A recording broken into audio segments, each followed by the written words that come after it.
Global fire পাওয়ারের সর্বশেষ র্যাঙ্কিংয়ে বাংলাদেশ 2 ধাপ পিছিয়ে 37তম অবস্থানে নেমে গেছে। আর সেই ফাঁকা জায়গায় উঠে এসেছে মিয়ানমার 35তম স্থানে। হ্যাঁ, সেই মিয়ানমার, যে দেশটি এই মুহূর্তে দীর্ঘমেয়াদী গৃহযুদ্ধে জর্জরিত, যার অর্থনীতি ভেঙে পড়ার দ্বারপ্রান্তে। সেই দেশটি বাংলাদেশকে টপকে গেছে। গত 1 বছরে বাংলাদেশ সেনাবাহিনীতে 50,000 নতুন সৈন্য যোগ করা হয়েছে, অথচ র্যাঙ্কিংয়ে পিছিয়ে যেতে হয়েছে। প্রশ্ন হচ্ছে, এটা কিভাবে সম্ভব? সৈন্য বাড়ল অথচ শক্তি কমল? আর এই প্রশ্নের উত্তরের ভেতরেই লুকিয়ে আছে বাংলাদেশের প্রতিরক্ষা ব্যবস্থার এক অস্বস্তিকর বাস্তবতা। গ্লোবাল ফায়ার পাওয়ার প্রতি বছর বিশ্বের 145টি দেশের সামরিক শক্তি মূল্যায়ন করে। এই মূল্যায়নে শুধু সৈন্য সংখ্যা দেখা হয় না, 50টিরও বেশি সূচক বিবেচনা করা হয়, যার মধ্যে আছে সক্রিয় যুদ্ধ সরঞ্জামের মান, বিমান বহরের সক্ষমতা, নৌশক্তি, লজিস্টিক সাপোর্ট, সামরিক বাজেট, জ্বালানি মজুত, ভৌগোলিক সুবিধা এবং প্রতিরক্ষা শিল্পের অবস্থা। বাংলাদেশ সৈন্য সংখ্যা বাড়িয়েছে ঠিকই, 1,63,000 থেকে 2,04,000-এ। 1 বছরে 50,000 সৈন্য বৃদ্ধি, এটা নিঃসন্দেহে একটা বড় সংখ্যা। কিন্তু গ্লোবাল ফায়ার পাওয়ারের হিসেবে সৈন্য সংখ্যা মাত্র একটি সূচক, আর বাকি সূচকগুলোতে বাংলাদেশ কোথায় দাঁড়িয়ে আছে সেটাই আসল প্রশ্ন। আর এই প্রশ্নের উত্তর খুঁজতে গেলে যে চিত্রটা সামনে আসে সেটা উদ্বেগজনক। একটি দেশের সামরিক শক্তি আধুনিকায়ন করতে হলে সবচেয়ে বেশি যা দরকার সেটা হলো অর্থ, আর ঠিক এই জায়গাতেই সবচেয়ে বড় ধাক্কাটা লেগেছে। গত বছর বাংলাদেশের সামরিক বাজেট ছিল প্রায় 4 বিলিয়ন মার্কিন ডলার, এবার সেটা কমিয়ে করা হয়েছে 3.3 বিলিয়ন ডলার, অর্থাৎ প্রতিরক্ষা খাত থেকে প্রায় 700 মিলিয়ন ডলার বা 27 মিলিয়ন ডলারেরও বেশি কাটছাট। বিশ্বব্যাপী যখন প্রায় প্রতিটি দেশ সামরিক বাজেট বাড়াচ্ছে, জাপান বাড়াচ্ছে, জার্মানি বাড়াচ্ছে, এমনকি ফিলিপাইনের মতো দেশও বাড়াচ্ছে, তখন বাংলাদেশ কমাচ্ছে। এর পেছনে কারণ আছে।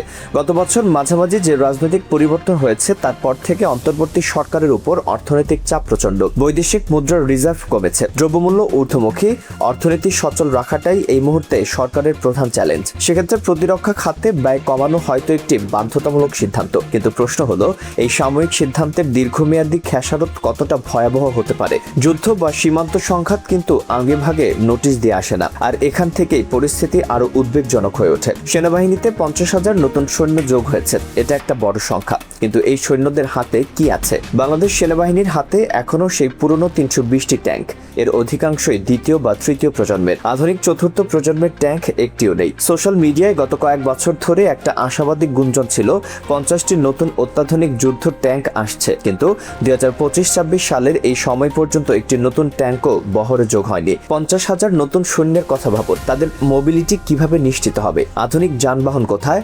আর্মার্ড পার্সোনেল ক্যারিয়ার কতটি? যুদ্ধক্ষেত্রে দ্রুত সৈন্য মোতায়েন করার ক্ষমতা কতটুকু? এই প্রশ্নগুলোর উত্তর না পাওয়া পর্যন্ত 50,000 সৈন্য যোগ হওয়াটাকে শুধু একটা সংখ্যাতাত্ত্বিক পরিবর্তন ছাড়া আর কিছুই বলা যাচ্ছে না। আর এর সাথে যোগ করুন বাংলাদেশের 28 লাখ সদস্যের আধা সামরিক বাহিনী, বিশাল সংখ্যা, কিন্তু এই বাহিনী মূলত অভ্যন্তরীণ নিরাপত্তা ও সীমান্ত প্রহরায় ব্যবহৃত। যুদ্ধের ময়দানে এদের কার্যকারিতা অত্যন্ত সীমিত, সংখ্যায় বিশাল কিন্তু সক্ষমতায়? এই প্রশ্নটাই এখন সবচেয়ে বেশি প্রাসঙ্গিক। গত 1 বছরে বিমান বাহিনীতে কোনো নতুন যুদ্ধ বিমান যোগ হয়নি, কোনো নতুন ট্রেনার বিমানও আসেনি। আধুনিক যুদ্ধে অত্যন্ত গুরুত্বপূর্ণ ড্রোন প্রযুক্তিও এখনো হাতে পৌঁছায়নি। উল্টো বেশ কয়েকটি যুদ্ধ বিমান দুর্ঘটনায় হারিয়ে গেছে, ফলে ফাইটার জেটের সংখ্যা আগের চেয়ে 3টি কমে দাঁড়িয়েছে মাত্র 21টিতে। 21টি ফাইটার জেট একটি দেশের পুরো আকাশ সীমা রক্ষার জন্য।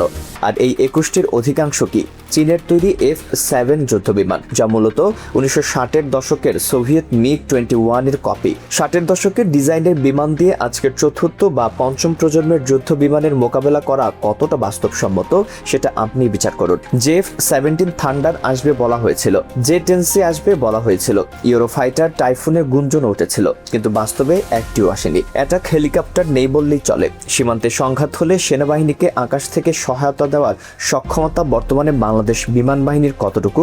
এই প্রশ্নের উত্তর জানলে রাতে ঘুম হারানোর কারণ আছে। এটা শুধু পরিসংখ্যানের দুর্বলতা নয়, এটা একটা কৌশলগত শূন্যতা যা যে কোনো প্রতিপক্ষকে সুযোগ নিতে প্রলুব্ধ করতে পারে। নৌবাহিনীর চিত্রটাও খুব বেশি আশাব্যঞ্জক নয়। 121টি যুদ্ধ জাহাজ নিয়ে বাংলাদেশ নৌবাহিনী বঙ্গোপসাগরে টহল দিচ্ছে। সংখ্যাটা শুনতে বড় মনে হলেও ভেতরের বাস্তবতা ভিন্ন। এই বহরে কোনো বিমানবাহী রণতরী নেই, কোনো ডেস্ট্রয়ার যুদ্ধ জাহাজ নেই। আধুনিক ফ্রিগেটের সংখ্যা হাতে গোনা। সাবমেরিন আছে 2টি আর একটি পুরনো মিং ক্লাস যার প্রযুক্তি কয়েক দশক আগের। আধুনিক যুদ্ধে এর কার্যকারিতা নিয়ে বিশেষজ্ঞরা গুরুতর প্রশ্ন তুলছেন। বঙ্গোপসাগরে বাংলাদেশের জন্য শুধু একটি জলরাশি নয়, এটি বাংলাদেশের অর্থনৈতিক জীবনরেখা। সমুদ্র সীমায় বিপুল পরিমাণ প্রাকৃতিক সম্পদ, গ্যাস ক্ষেত্র, মৎস্য সম্পদ, বাণিজ্যিক নৌরোড, এই সব কিছু রক্ষা করতে যে নৌশক্তি দরকার সেটা কি আমাদের আছে? মিয়ানমার প্রসঙ্গটা এড়িয়ে যাওয়ার কোনো উপায় নেই। একটি দেশ যেটি দীর্ঘমেয়াদী গৃহযুদ্ধে ডুবে আছে, যার অর্থনীতি ভেঙে পড়ছে, সে দেশের উপর আন্তর্জাতিক নিষেধাজ্ঞা আছে। যে দেশের উপর আন্তর্জাতিক নিষেধাজ্ঞা আছে সেই দেশটি সামরিক র্যাঙ্কিংয়ে বাংলাদেশকে পেছনে ফেলে এগিয়ে গেছে, কারণ মিয়ানমার তার সামরিক বাজেট কমায়নি।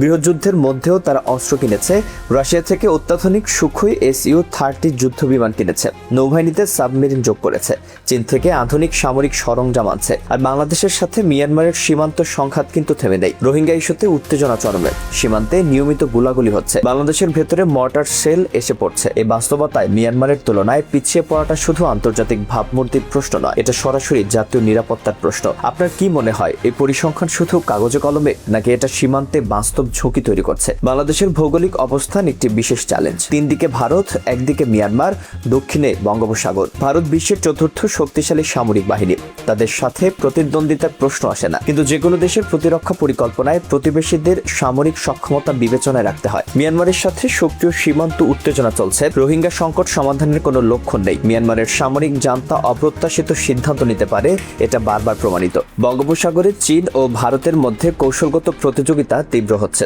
বাংলাদেশের সমুদ্র সীমা এই প্রতিযোগিতার মাঝখানে। এই পরিস্থিতিতে 21টি পুরনো ফাইটার জেট, 320টি সেকেলে ট্যাঙ্ক আর 2টি সাবমেরিন দিয়ে কতটুকু ডিটারেন্স তৈরি করা সম্ভব? প্রতিরক্ষা বিশ্লেষকরা বলছেন, একটি দেশের সামরিক দুর্বলতা শুধু সেই দেশের সমস্যা থাকে না, এটা প্রতিপক্ষকে আক্রমণাত্মক হতে উৎসাহিত করে। ডিটারেন্স দুর্বল হলে প্রভোকেশন বাড়ে। বাজেট কমানোর বাইরেও আরেকটি গভীর সমস্যা আছে যেটা নিয়ে খুব কম আলোচনা হয়। বাংলাদেশের নিজস্ব প্রতিরক্ষা শিল্প কার্যত অস্তিত্বহীন। যুদ্ধবিমান, ট্যাঙ্ক, যুদ্ধজাহাজ, সাবমেরিন, ড্রোন, ক্ষেপণাস্ত্র কোনোটি বাংলাদেশ নিজে তৈরি করতে পারে না, পুরোটাই আমদানি নির্ভর। বাইরাক্তার TB2 পুরো বিশ্বে রপ্তানি করছে। পাকিস্তান JF-17 তৈরি করছে চীনের সাথে যৌথভাবে। ভারত তেজস তৈরি করছে। দক্ষিণ কোরিয়া নিজের ট্যাঙ্ক, যুদ্ধজাহাজ, যুদ্ধবিমান সব নিজে তৈরি করছে। আর বাংলাদেশ, আমরা এখনো সম্পূর্ণ ক্রেতা, একটুও উৎপাদক নই। দক্ষিণ এশিয়া ও দক্ষিণ পূর্ব এশিয়ায় সামরিক প্রতিযোগিতা তীব্র হচ্ছে। ভারত তাদের প্রতিরক্ষা বাজেট ক্রমাগত বাড়াচ্ছে। চীন এই অঞ্চলে তাদের নৌ উপস্থিতি বিস্তৃত করছে। মিয়ানমার গৃহযুদ্ধের মধ্যেও অস্ত্র কিনছে। এমনকি শ্রীলঙ্কাও তাদের নৌশক্তি বাড়াচ্ছে। এই প্রেক্ষাপটে বাংলাদেশ যদি পিছিয়ে পড়তে থাকে, তাহলে আঞ্চলিক ক্ষমতার ভারসাম্যে আমাদের অবস্থান ক্রমশ দুর্বল হবে। সামনের দিনগুলোতে বাজেট কি বাড়বে?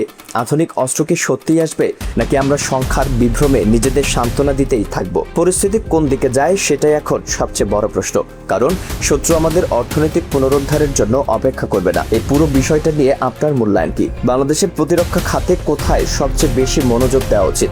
আপনার বিশ্লেষণ কমেন্টে জানান।